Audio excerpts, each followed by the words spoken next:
दोस्तों, भारत को युवाओं का देश कहा जाता है। जो हमारी एवरेज एज है वो 28 या 28.5 के आसपास है, इसलिए हमें ज़्यादा डरने की ज़रूरत नहीं है। लेकिन कोरोना को हल्के में नहीं लेना चाहिए, क्योंकि दोस्तों जो 5 से 10% जो मरीज़ सिम्टोमेटिक होते हैं, जिनको हॉस्पिटल जाने की आवश्यकता पड़ेगी, उनके लिए बहुत ज़रूरी है कि उनकी सही से केयर हो, उन्हें सही समय पे मेडिकल सुविधा मिल पाए, उनकी इम्यूनिटी बूस्ट होती रहे या उनकी इम्यूनिटी बनी रहे। इसके लिए उनका ध्यान बहुत ज़रूरी है। आप भी अपने घर पे जो बूढ़े बुजुर्ग हैं या बीमार व्यक्ति हैं, उनके ज़रूर ख्याल रखें।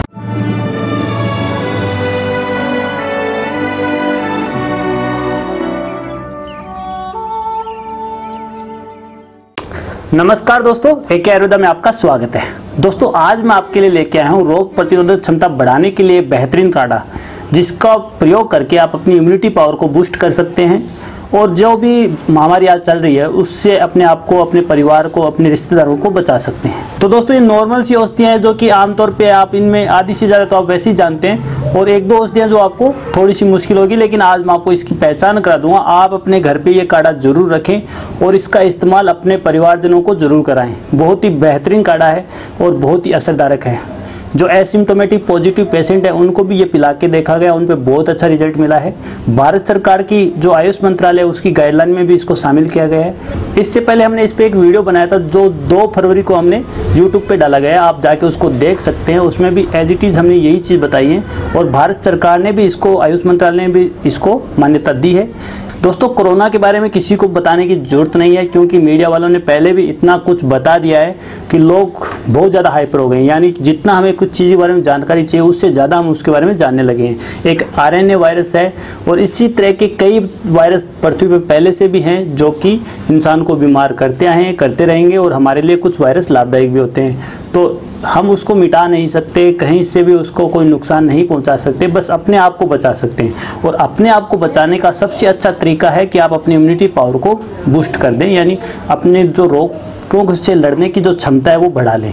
तो आपको ना सिर्फ कोरोना, बाकी अन्य बीमारियों से भी निजात मिलेगी। जो लोग कोरोना के बारे में ज़्यादा नहीं जानते उन्हें डरने की ज़्यादा आवश्यकता नहीं है, क्योंकि दोस्तों ये ज़्यादा जानकारी का ही प्रभाव है कि आज स्वाइन फ्लू और कोरोना में इतना अंतर हो गया, वरना इनके वायरस में ज़्यादा अंतर नहीं है। इनके इन्फेक्टेड करने के जो स्प्रेड रेट है उसमें ज़्यादा अंतर नहीं है, ना ही स्वाइन फ्लू और कोरोना के जो सिम्टम है उनमें ज़्यादा अंतर नहीं है।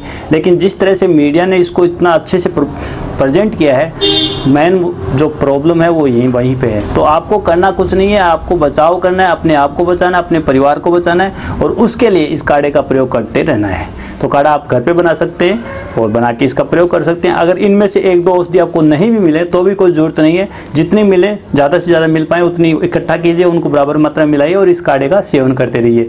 अगर आपको किसी तरह का कोई सिम्टम हो तो नज़दीकी स्वास्थ्य केंद्र पे दिखा दीजिए, या नज़दीक में कोई डॉक्टर हो उसके सलाह लेके और उसी हिसाब से ट्रीटमेंट चालू कर दीजिए। आजकल के माहौल में ज़्यादातर डॉक्टर यही सलाह देते हैं कि आप ज़्यादा से ज़्यादा हॉस्पिटल से दूरी बना के रखें। यानी अगर आप हॉस्पिटल किसी अन्य बीमारी में भी जाओगे तो वहाँ से हो सकता है कोई और बीमारी आप अपने साथ लेके आ जाएं। तो इसीलिए हॉस्पिटल से दूरी बनाने की सलाह ज़्यादातर डॉक्टर देते हैं। अगर आपके घर पे इस तरह की औषधियाँ होंगी तो आप उसका उपयोग करके फ़ायदा उठा पाएंगे, जिससे आप अपने आप को और अपने परिवार को बीमारियों से लड़ने के लिए तैयार कर पाएंगे। तो इस औषधि को घर पे बनाइए और उपयोग कीजिए, फ़ायदे उठाइए। तो चलिए आपको मैं इसको जूम करके दिखाता हूँ और इसके होने वाले फ़ायदों के बारे में बताता हूँ। आयुर्वेद की बेहतरीन औषधियों से मिलकर इस क्वाथ को बनाया जाता है। दोस्तों, इस क्वाथ में कुल मिला के 13 औषधियाँ डाली जाती हैं, जिनका परिचय मैं अभी आपको एक एक करके कराऊंगा।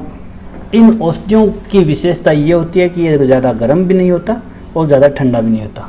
4 औषधियाँ उष्ण प्रकृति की हैं। पहली औषधि है इसमें तालीस पत्र, जिसे हिमालयन फर भी कहते हैं।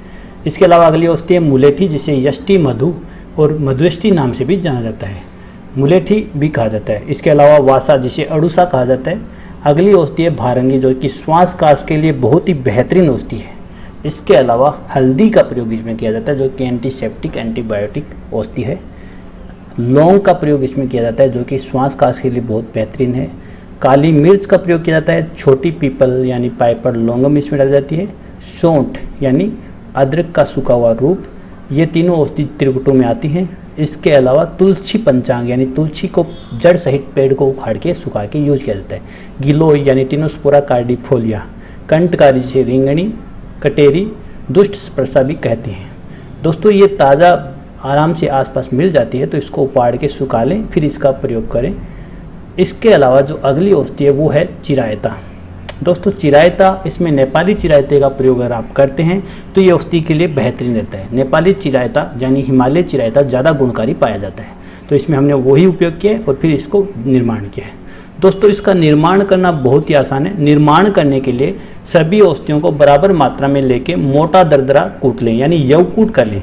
जो यव या चावल का दाना होता है उस तरह से इसके टुकड़े कर लें और उसके बाद आप इनको मिला दें। दोस्तों इसको बनाने का तरीका भी बहुत आसान है। इसको बनाने के लिए एक व्यक्ति के लिए 5 से 10 ग्राम की औषधि आपको लेनी होती है। उसके बाद उसे 16 गुना पानी में उबालना होता है।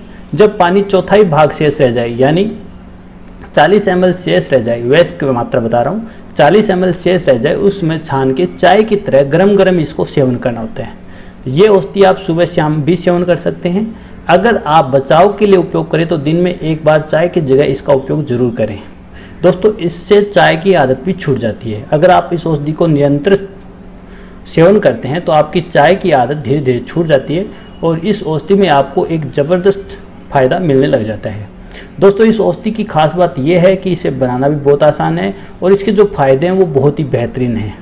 अगर आप इसका सेवन करते हैं तो आपको सर्दी, जुकाम, खांसी, बुखार जैसी समस्याएं आपके नज़दीक भी नहीं फटकेंगी। इस औषधि में प्रयोग की जाने वाली जड़ी बूटियाँ साधारण सी हैं, ज़्यादातर हमारे आसपास मिल जाती हैं।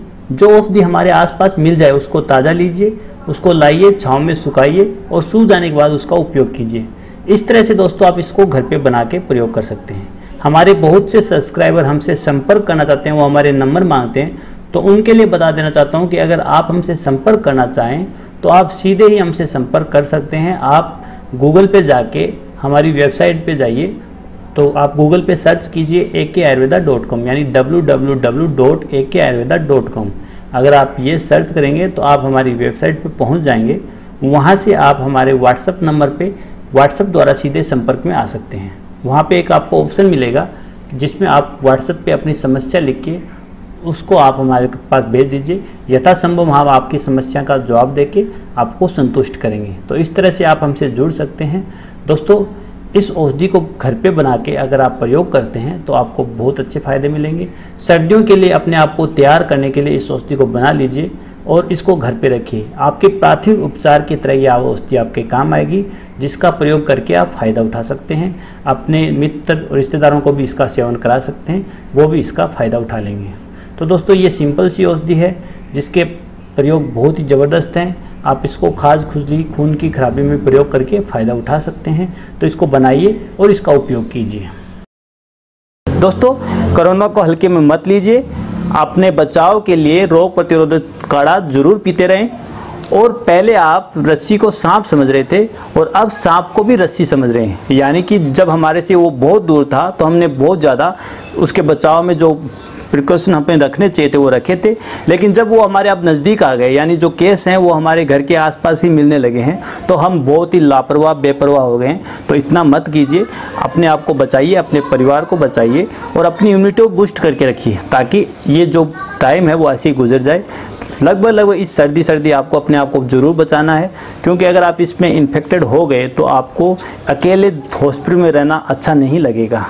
तो दोस्तों आज का वीडियो आपको कैसा लगा कमेंट करके जरूर बताइएगा। अच्छा लगे तो लाइक, शेयर और सब्सक्राइब करना मत भूलिए। दोस्तों हम इसी तरह के आयुर्वेद नुस्खे बना के लेके आते रहते हैं, तो आप चैनल को सब्सक्राइब कर दीजिए और अगर कर दिया है तो बेल आइकन को प्रेस कर दीजिए, ताकि आगे आने वाले वीडियो का नोटिफिकेशन सीधा आपके पास पहुंच जाए।